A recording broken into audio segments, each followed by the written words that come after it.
This is what the Aurora photography looks like. Minus 20 degrees, frozen fingers, and you need to get the correct settings in place in a matter of seconds when the lights start moving. Now that we're in the right place at the right time, let me show you the camera setup I use in these conditions. For gear, you don't need much. A tripod, a wide lens and spare batteries, kept warm in your pocket. In extreme cold, especially below minus 20 degrees Celsius, batteries can die before they're actually empty. If you see a battery warning, swap it for a warm one from your pocket and put the cold one back there. It'll often come back to life once it warms up. I also recommend something to prevent the lens from fogging up. Tonight I'm using a USB-powered heater strap, but even simple toe warmers can do the job. I even have a small camera parka to shield the camera from frost. One thing I can't emphasize enough is focus. Nothing is more frustrating than coming home, opening what you thought were great shots and realizing they're out of focus. Autofocus will fail in the dark, so switch to manual. Find a bright star, zoom in if you can and dial in your focus.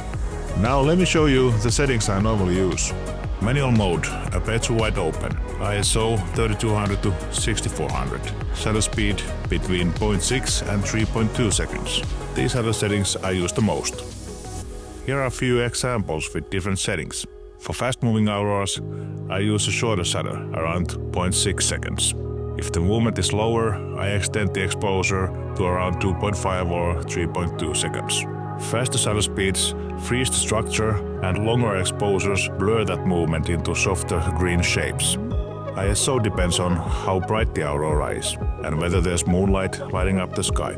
I only use longer exposures when the scene is very dark and the aurora is low, or when I want to bring out extra detail, like the Milky Way.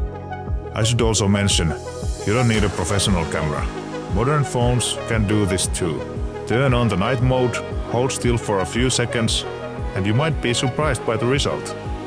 And yeah, a camera with a fast lens and long exposure can definitely see the colors more strongly than the naked eye. But during those rare moments when the aurora is very strong and moving fast all across the sky, no photo can beat what you see for yourself.